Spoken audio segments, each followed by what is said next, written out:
Good morning and welcome to my daily report market videos with me, Richard Perry, market analyst at Hantec on Tuesday the 11th of June. We have a relatively stable outlook across major markets early today into the European session, and that's despite the fact that Donald Trump continues to talk about trade tariffs, sort of threatening the Mexicans with tariffs if they don't legislate for the agreement on immigration that the two sides came up with over the weekend. Or just before the weekend, and also again sort of turning to China, suggesting that if they don't have some sort of traction on an agreement and meeting at the G20, then he's going to put tariffs on China as well. So markets are actually taking this with a bit of a pinch of salt this morning. Not a great deal of direction. You're actually still got a fairly positive appetite for risk, and you can see that with treasury yields, which are just beginning to tick back higher again on the 10-year and the 2-year. You've got the yen, which is just slipping back again. Gold down for a second day after that strong run higher in the past week and a half. It's now down Monday and again into Tuesday. So some interesting moves coming with equity markets, which again are higher. Now the S&P 500 was higher into the close last night, but back off the daily highs from yesterday's session. So something I think to keep an eye on there. But certainly at the moment, the futures are higher, about 0.2, 0.3% higher in early moves today.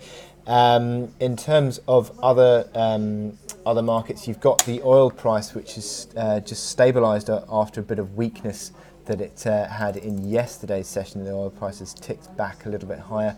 But generally speaking, there's still a reasonably positive outlook that we have on markets today.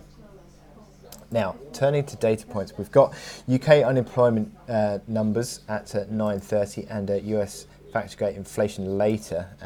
Let's look at the UK unemployment data. It's expected to stay at 3.8%, but the key figure will be this average weekly earnings number. 3% is the expectation there, down from 3.2%.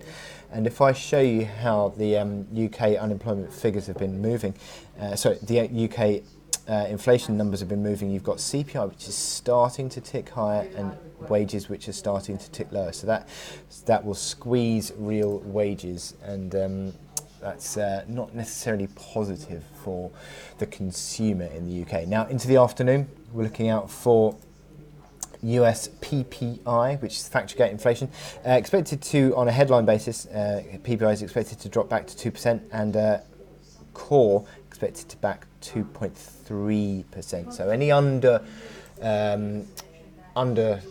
downside surprise to that will sort of lead to question marks again as to how the Fed will view monetary policy moving into next week. Certainly the big shift in expectations of rate cuts could well be resurfacing again if that PPI number comes in under expectations.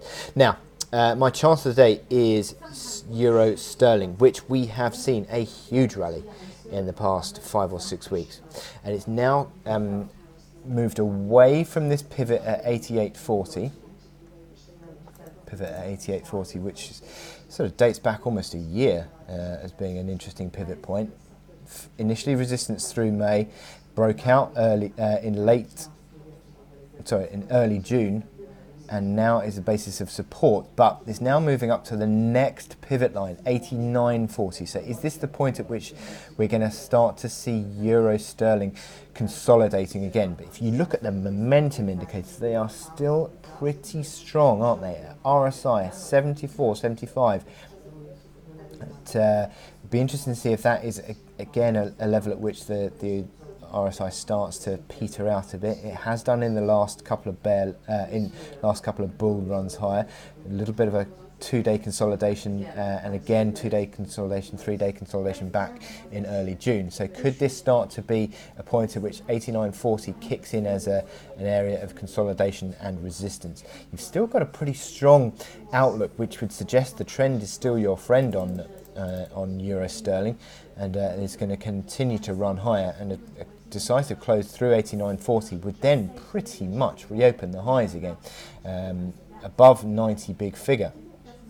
90.60, and then 91 figure would come into play.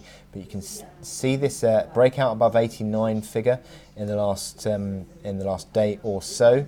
That old resistance becomes supportive initially, and below that you then start to think about that pivot 88.30, 88.40 again.